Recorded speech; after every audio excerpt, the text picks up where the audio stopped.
Attention, you're listening to The Todd Huff Show, America's home for conservative, not bitter talk and education.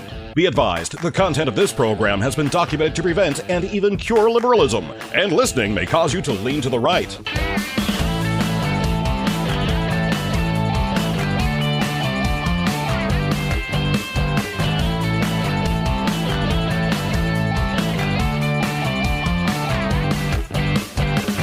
And now, coming to you from the Full Suite Wealth Studios, here's your conservative but not bitter host, Todd Huff.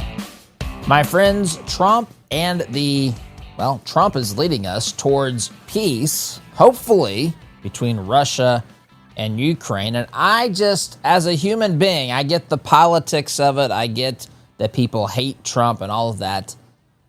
But this is a good thing if this is able to be accomplished.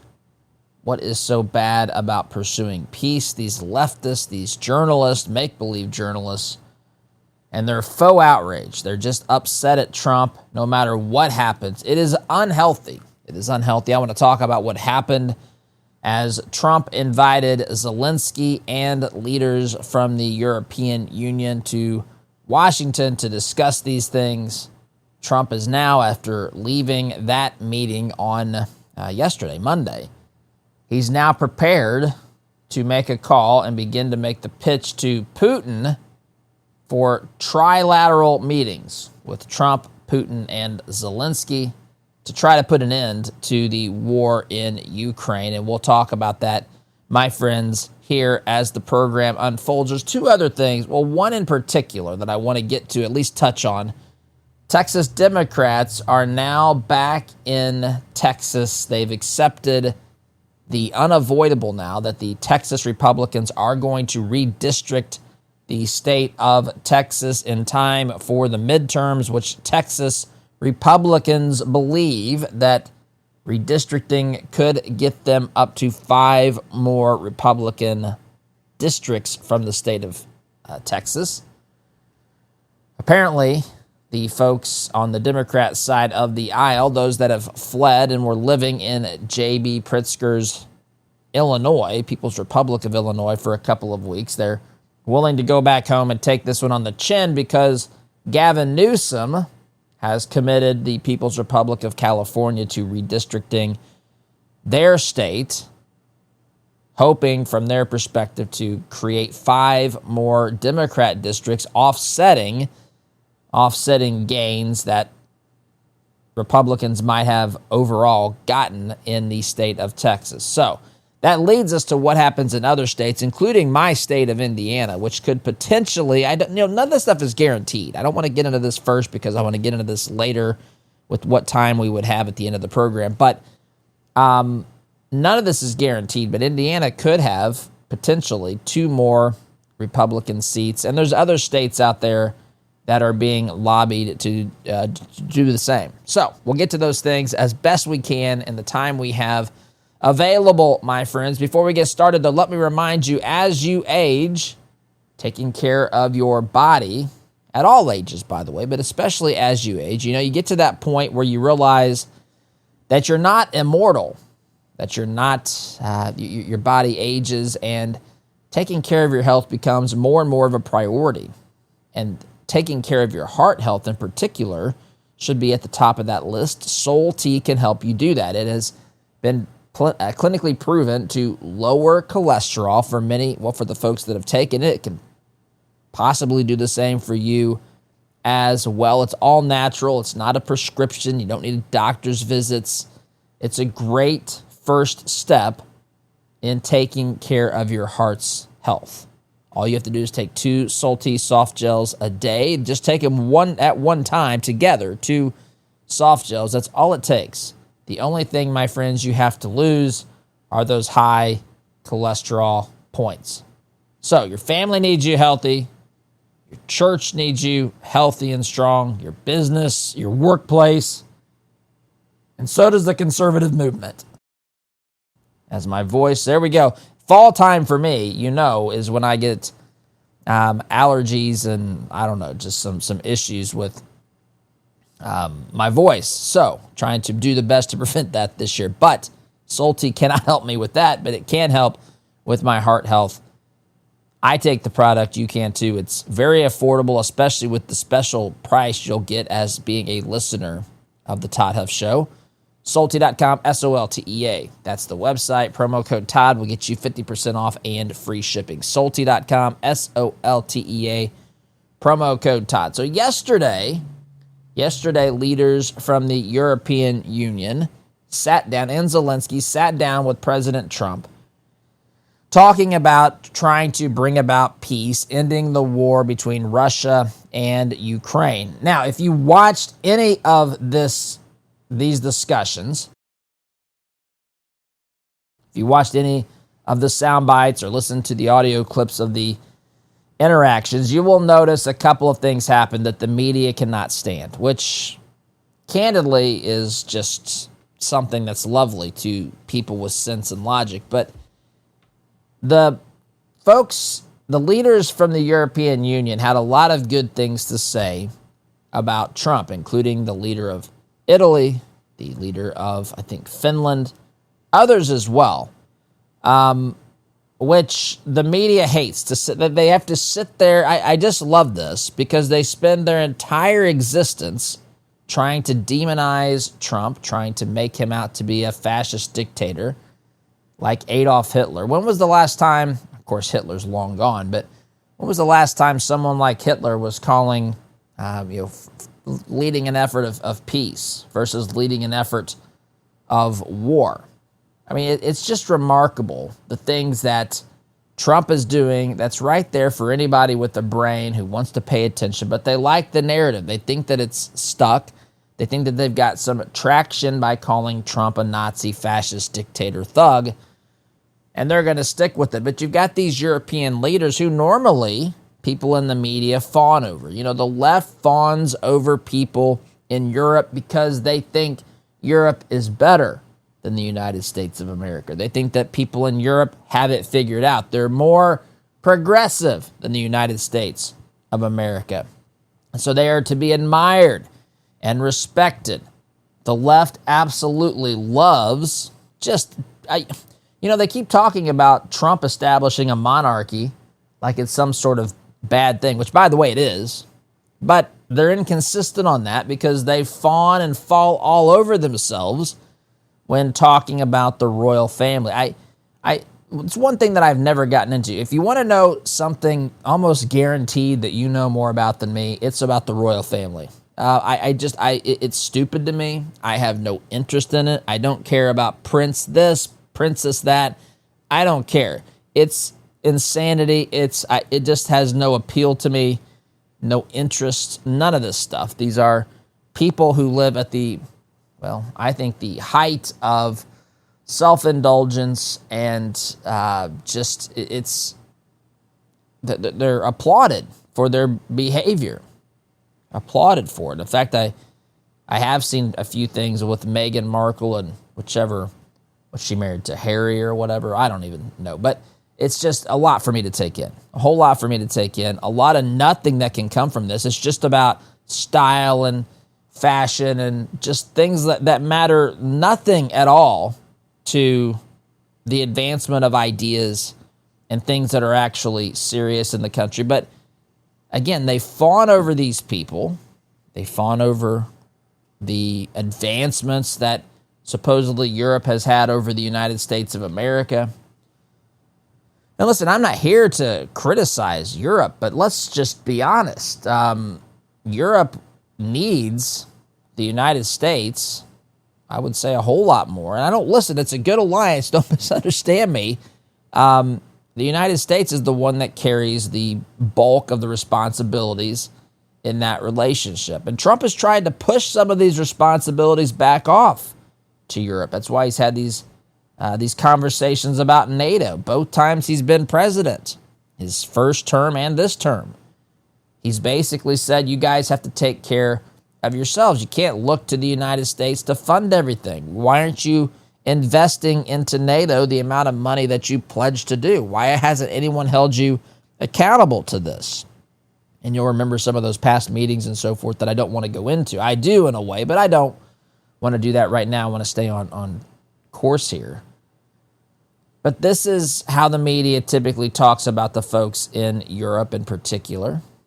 And now they have to sit there silently as these European leaders praise Trump for getting people to the table. They have to listen as leaders of Europe say things like what the president of Sweden said, which was, this is the most progress we've had regarding the ending the war between Ukraine and Russia in 3.5 years, which is a knock to the previous administration. I mean, what was the previous administration doing? I mean, you look at what Trump has done in, what are we now? We're middle of August, so this is 7 months in. Is that right? 7 months. I knew that this was, of course, possible or whatever, but Trump has accomplished, quite literally, more in 7 months than the Biden administration ever dreamed of accomplishing. All they gave us were a list of excuses as to why they couldn't accomplish anything, why they couldn't secure the border because there wasn't a piece of legislation. Meantime, Trump comes in and secures the border in basically a month. It is remarkable to watch this stuff happen. The war broke out on Biden's watch. There was no meetings or traction or anything that remotely resembled moving towards ending the war and moving us towards peace during Biden's term in the White House. And how could there be? How could there be? Who knows what was actually going on there? Biden's still wondering himself. This was not what this administration was trying to do. They were not trying to do anything productive. The only thing I can think of is that they were trying to hide the president, stay in power, trying to, who knows? I mean, we know that there's a lot of evidence to suggest that they were personally enriching themselves when Biden was vice president. I'm not sure why that would have changed when he was president. I mean, this seems to me, I don't know what was going on, but it sure wasn't productive stuff that was leading this nation and nations around the world in the right direction. And now we watch all this in 7 months. Now, I know that the left has been on Trump. Trump said he could end the war between Putin and Zelensky, Russia and Ukraine on day one. And I remember on this program, on the day Trump took office, because I remember saying what I'm about to say. I remember saying, listen, leftists, listen, media, I understand. I understand that it is more reasonable to expect more out of Trump than out of Biden. I understand that on his first day, it could be at least argued that Trump should be able to accomplish more on his first day than Biden accomplished in his first full term. I get it. It makes sense to me too. But some of these things take time, especially since this war has been going on for a good while now. And on top of that, there were a lot of tensions and hostilities even before that war. This can be traced back. I mean, you can trace these things back as far as you want to go.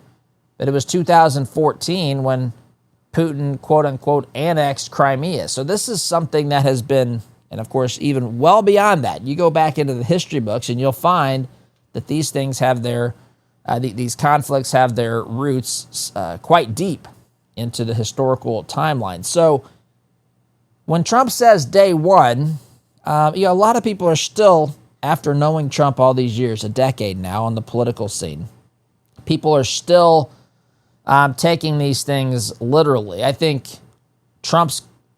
what Trump was trying to communicate was this is something that could be fixed quickly, very quickly. You know how Trump, he talks like this. It was the best meeting ever, right? It was the best thing that ever happened in history. His golf game was the best round a president's ever played. These are not things that Trump is meaning to be taken literally. In fact, I think part of what fuels him to say that is all of the hatred and all of the, as the young people would say, shade being thrown at him, all the disrespect, all of the faux outrage that's directed at him and his administration. I think it fuels him. I think if he thinks if they can say I'm a Nazi, then I can be, I can exaggerate, I can use hyperbole too. So no one thought that on January 20th, the war between Russia and Ukraine would be ended. But we knew that when Trump got involved, once he was able to bring the parties to the table, look, there's a lot of things that Trump has been addressing. And he's been doing this. Listen, the multitasking abilities of this administration is remarkable. The ability, think about what they're dealing with. They are dealing with all sorts of problems domestically, internationally, constitutionally. He's dealing with governors and mayors who are trying to prevent the administration from doing their lawful activities in enforcing federal law, including the deportation of people who aren't supposed to be here. He is fighting a battle on every conceivable front. He's had judges that have interfered with certain executive orders and things that in many cases should never have been stopped to begin with. He's won some legal battles as well. He's dealing with a bureaucratic state that hates him, that's still, people are inside that government that are working against him. He's dealing with it much differently this time than he did the first time around. There's a lot of things going on here. He passed legislation. By the way, did you see, I'm just going to reference this headline. It's in the stack of stuff at ToddHuffShow.com.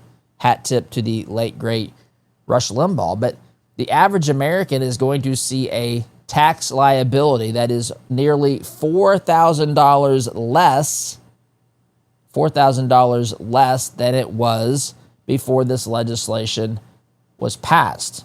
Quite remarkable, if you ask me. Trump has been dealing with a lot of things and at breakneck speed. And so now he's gotten everybody to the table, and now he's getting people pretty much moving in the same direction. It's not done. There's going to be some disagreements. There's going to be some disappointments here and there. But by and large, if the mission here, if the objective is to bring about peace and end to the war between Putin and Zelensky, Russia and Ukraine, then we are on that path. And I don't know why, again, the people, I mentioned this yesterday, why the people who have the Ukrainian flag on their social media pages, flying it in some cases in front of their houses, why they wouldn't be happy about this. I want to talk again about something that we mentioned yesterday, the difference between surrendering versus negotiating. That's an important thing to understand here. We'll get to that, my friends, in just a moment. I want to tell you, folks, I want to talk with you a little bit about one of our newer partners. In fact, our title sponsor, the studio sponsor. I'm talking to you now from the Full Suite Wealth Studio. And I want to tell you a little bit about them because, folks, there are some of you out there listening to my voice that could really benefit from their services. In fact, you may have noticed how some families seem to have a plan that lasts for generations. That's not by accident. Full Suite Wealth works with people who want their wealth to make a difference for years to come, for generations to come. Their team brings together high-level investment strategies like private equity, private credit, and options strategies with expert legal advice. It's all about making sure your vision becomes a reality for the people you love today and tomorrow. If you're looking to do more than just manage money, if you want to leave a mark, build something lasting, make a legacy, leave a legacy to those that are in the next generations of your family, take a look at Full Suite Wealth. Visit fullsuitewealth.com. Again, that's fullsuitewealth.com. Build your legacy, secure your future. All right, so yesterday I played a little bit of a soundbite, Marco Rubio talking with Margaret Brennan of CBS, what's that show called? I don't know, CBS show. And, of course, she was asking him about the United States effectively agreeing to giving Russia land that was once part of Ukraine or whatever. There will be land swaps and everything else. Is this, she said, the message, the image that the United States wants to give to countries who could attack another country and then basically take land through negotiating a peace settlement at the end of attacking them. And Marco Rubio said something that I thought was pretty profound, pretty insightful, and spot on accurate. And what he said was, Margaret, both sides, we're dealing in a negotiation here. A negotiation, by definition, means that there is a give and take. Neither side is going to get everything that they desire, but each side is also going to get part of what they want. They're going to have to find a way through talking and basically giving and taking, trading. They're going to have to figure out which things are most important for us so that this disastrous war ends, and which things are just further down the list. And, some of the things that you'll be asked to give up may not be that big of a deal. Maybe it was at the bottom of the list. Some of the things are going to be moderately important, but they're not maybe at the top of the list. And then you've got your top couple of things that we cannot negotiate this. We can't give this away. And so you're going to have to find yourself in a position where you're going to have to be asking the question, is an end to this war worth it? Because the only way that one side gets everything that it wants is if there is a full-blown military conflict and that conflict leads to one side having clear and decisive victory over the opponent. Then you force upon the other side your complete terms of surrender. As I mentioned yesterday, think the end of World War II. This is why we didn't stop. I mean, listen, Harry Truman, he had to make some incredibly difficult decisions. He had to make the decision ultimately to drop 2 atomic bombs on Japan. The decision was made that the casualties that would be inflicted upon the United States of America were so great had we been forced to go island to island and invade and regain control over the Japanese islands to end World War II. The casualties were too high for the United States, and so they decided, again, a very difficult decision, to use this weapon, the atomic bomb, to bring about the end of World War II. And because they decided to do that, they were then able to force upon Japan their unconditional terms of surrender. This is what we're doing. There's no ifs, ands, or buts. These are the terms. But the only way you get there is if there is decisive military victory and a surrender on the other side. That's not where we are in the Ukraine-Russia war. I've got to take a break, though, my friends. Sit tight. Back in just a minute. Welcome back, my friends. I use MyPillow products here in the Huff household. I should say, the Huff family do. We have MyPillow pillows. We have MyPillow slippers. We have MyPillow. What do we have? Sheets. We have towels. My dog bed. Echo, Tango, and Kilo have a MyPillow dog bed. Each of them gives it 2 paws. That's 6 paws up, by the way. So these products, there's a bunch of products that you can find at MyPillow.com. And being a listener of this program, you're going to get discounts on those products. I can almost assure you that they have more products and a wider variety than you might realize. They had a wider variety than I realized even when we started partnering with them a couple of years ago now. So you can go to MyPillow.com and shop. You're actually going to find, I think they still have the special. They got wholesale prices on their classic collection. I believe that's still active. That's only available until they are out of the stock because, again, they had a big box store cancel on them. And that's happened a couple times. When it does, they pass those wholesale pricings on to you, the end consumer, the user of the product, and you can get some really good discounts then. You can get other discounts as well. All you got to do is go to MyPillow.com and use my name, Todd, during the checkout process. MyPillow.com, promo code Todd is where you can get items at MyPillow. And I think you'll be surprised at the wide variety of products, quality products, American-made, made by a guy that loves this country, Mike Lindell, very patriotic, freedom-loving American. So, MyPillow.com, promo code Todd. Before the break, We were talking about the differences between surrendering and negotiating. And so I just want to dig into that a little bit, because you have people who are upset at the idea that Ukraine would have to potentially or likely give up land, right? In fact, you've seen Trump basically say they've got to give up on the idea of getting Crimea back. They just have to accept that that's going to be part of the negotiated settlement here. Now, there's people that are upset about that. They think Trump's betraying Ukraine. How can you allow this to happen? Russia comes in and takes it, and what are we going to do about it? Well, that's the question right there. Because these are the cold, hard truths about the way that these things work. So some people have made analogies. Well, what if Mexico came in, or Canada, or whatever, and they said what if Mexico came in and said we're taking Houston, Dallas, San Antonio, whatever, right? What if they said that? We're going to take the Southwest, New Mexico, Arizona, Southern California. Some of you think you can take Southern. I'm kidding.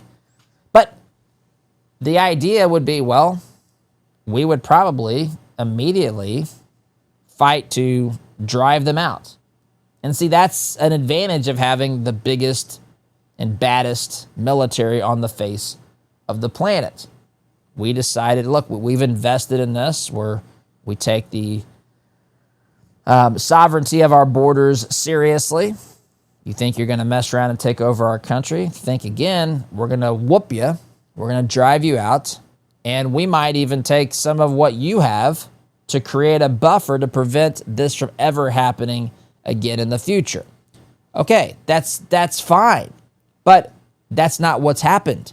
Ukraine cannot achieve that level of military victory over Russia. And it appears that Russia is unable to do that as well, or at least is not willing to do what it takes to achieve that. Whatever the case may be, this is why Ukraine's been talking about joining NATO. Trump said to Zelensky, as I understand it, that that's something he's going to have to take away from the table as well, though there could be some ways to ensure their security without them joining NATO. So this has been something that Putin has feared for a long time. He doesn't want NATO to inch closer to Russia. Now, you can listen, it's amazing to me how people are unwilling to even consider that perspective. You know, being an adult, I've said this before, one of the signs of being an adult, I didn't come up with this, by the way, someone else came up with this. One of the signs of being an adult is being able to entertain an idea without fully accepting it. And so there are people, if you say the reasons that Putin is responding, potential reasons that he's responding a certain way, they won't even hear it. They won't even hear it because they have it in their mind that he's Satan. And listen, I think Putin's a bad dude. I'm not here to say anything else. Now, Trump is going to say nice things, respectful things in the negotiation. He's trying to achieve an outcome. He's trying to be optimistic here. He's trying to, he's trying to stroke the ego a little bit, whatever. And you have a reality, I think, that the rest of us see, that Putin's not a good guy. But it doesn't still mean that he can be a bad guy and also have other reasons and concerns that he's thinking about. And when NATO was formed, one of the things that Russia was promised was that NATO wouldn't move closer to Russia, and it has. It has. Now, you can understand why it has, but then you can also say, if you can't sit in the shoes or at least see it slightly from the perspective of people in Russia, NATO basically means if there's a military outbreak with anybody in NATO, I'm fighting the whole group. And that includes the United States of America. And so, people say, well, don't fight NATO, a NATO country. Don't be starting wars. I agree. But it's conceivable, from the other side, they might see this as basically an offensive threat. You're moving closer to them. They might be thinking, look, we're not trying to be provocative. I'm not saying that's the right way. I'm saying that is a perspective potentially that exists. And we just have to be able, as adults, to be able to try to understand it without saying that we think Putin's the good guy. I don't understand why people can't have more nuance in their thinking. Just because I can see the perspective of somebody, see what they're, try to understand it, even though ultimately I might think it's delusional, I might say, okay, I can understand, what's going on here, because that allows me to figure out a way to solve the darn problem, right? That if we don't have that information, if we don't know really what's motivating Putin, what his concerns are, his fears, his desires, then it's going to be hard to negotiate a settlement that's going to be acceptable to him. And so, again, to go back to the original question or the original comparison between military victory and a complete surrender by one side, the losing side, versus a negotiated end to the conflict where neither side is the loser or the winner. They just say, okay, we're willing to stop the fighting if we can agree on what this looks like. So, again, in the analogy, if the United States was attacked by Mexico or Canada or whatever, Cuba, whoever you want to pick, someone that's relatively close that's just going to launch an attack. And we have the military might to push them back. Ukraine and Russia don't seem to be able to do that to one another. So now the question is, can either of them rally support from an ally that would give them enough military strength to complete their mission? And neither side has been able to do that. And rightfully so. Trump has been in a position where he said, look, America has been in too many wars. We're not going to wars. We're not going to be in the business of sacrificing the lives of our military for something that's not a direct threat on the United States of America. Even if it is, we want to avoid war at all costs. And that seems to me to be a very wise and intelligent way to go about dealing with this. We've jumped into wars too quickly in the past. We've only viewed things at certain times, certain people have anyway, through the lens of going to war, right? Teddy Roosevelt said, speak softly but carry a big stick, right? The United States military is a big, threatening stick. But it doesn't mean that we have to use it every single time, immediately. That's not the case. We just used it, right? We just used it to level Iran's nuclear facilities. We just did this. We didn't send boots on the ground, but we sent a B-2 stealth bomber, several B-2 stealth bombers, to take care of business over there.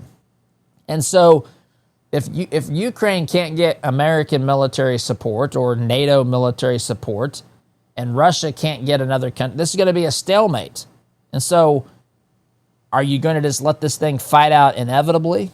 I mean, for decades? And where does this thing end? You could have entire generations of Russians and Ukrainians that know nothing but war if this thing is not ended. And so the alternative, which seems to be the one that makes the most sense, is to negotiate. And if you're going to negotiate, you have to give and take.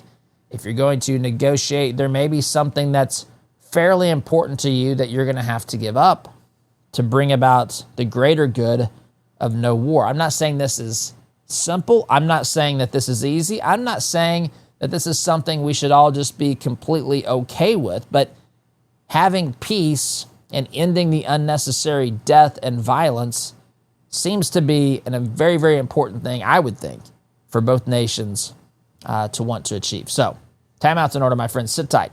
You're listening to Conservative Not Bitter Talk. I'm your host, Todd Huff. Back in just a minute.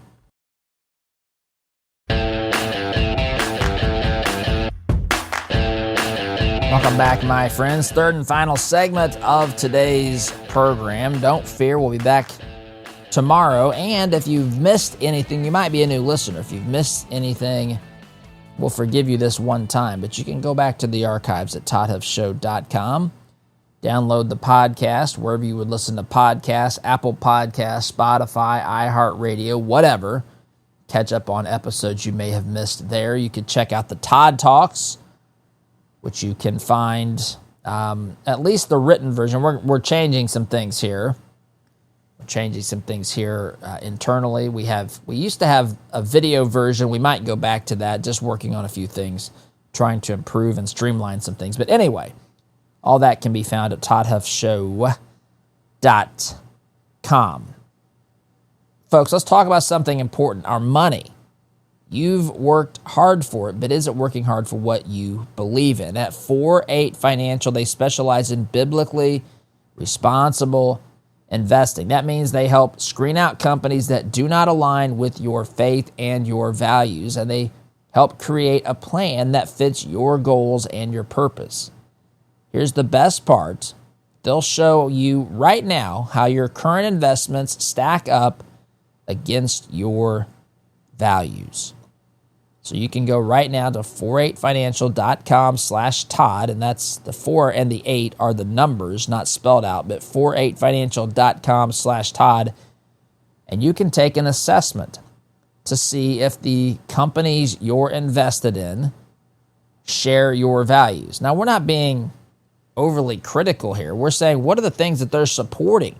What do they stand for?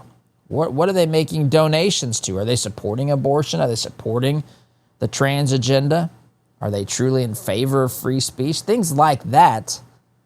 And all you have to do is go to 48financial.com to take an assessment. I took this assessment. It's painless. It doesn't take very long. And they can help you see if your investments are aligned with your values. 48 Financial, helping you align your money with your mission. All right, I told you I'm shifting gears here.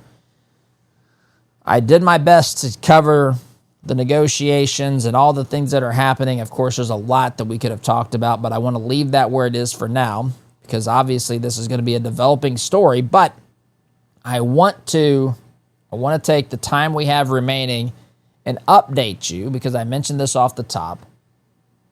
Congressional Democrats from the state of Texas are heading home. They're now accepting the fact that the House is going to be, they're going to be voting to redistrict the state of Texas. And Democrats are agreeing to come home because basically, this is the story anyway, the narrative. Gavin Newsom, governor of the People's Republic of California, is going to be doing the same thing in California. So they believe that there will be enough districts that can be drawn in California to basically offset any Republican gains that would be made in Texas. So it's estimated, and I'm saying estimated because we don't know, right? We don't know. And I'm going to tell you something to be very, very careful of. And part of me likes that California is doing this, right? By the way, both states have the right to do this. Gavin Newsom's acting like Texas is making him do this. It's silly. That's not the case at all. No one made them district their state the way that it's districted right now, right? No one made them do that. They chose to do this.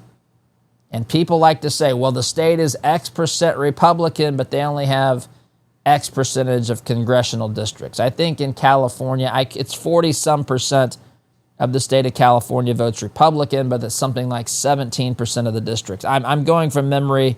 That may not be exactly right, but it's something like that. Meanwhile, in Texas, it's like Democrats are 45%, 40-something% of the vote, and they hold, I forget what it is. It's not as drastic of a swing between the number of Democrat districts in Texas and the overall percentage of people who vote Democrat. And people have, listen, that's just completely, I understand that that's a tool to help people say, look, that they're clearly carving out Republican votes or Democrat votes or whatever. But the bottom line here is that there is no obvious way to draw district lines, especially when all districts have to be roughly the same population in them, have the same population. So there's no obvious way to draw them. We can disagree or agree or whatever as to what they could look like. But there's also clearly examples of times when districts were drawn specifically to benefit one party or the other. I would say that the Democrat Party, without any doubt, has done more with this than Republicans have. I'm not here to say Republicans have it. The only difference here is that for the first time, Trump, a president of the United States, is actually openly saying this and making it an issue. These things have happened typically behind the scenes. They don't make the headlines. There might be a little bit of pushback to it. But by and large, these things are done without a president, without the political party trying to do it, saying, listen, the purpose of this is to gain seats. Trump's out there doing it. Trump's out there actually telling us his intention. Trump's telling us he has to win. Republicans have to win the midterm elections in order for us to have good things, basically, here in this country. Democrats have destroyed so much. And underneath all of this, I'm telling you right now, when the dust settles on the 1.6 illegal aliens who have been either deported or who have self-deported, and Trump's now out there saying that states should go, he may sign an executive order to force states to go to paper ballots or try to remove these electronic voting machines. This is all about election integrity, my friends. But I'm out of time. Got to go. SDG.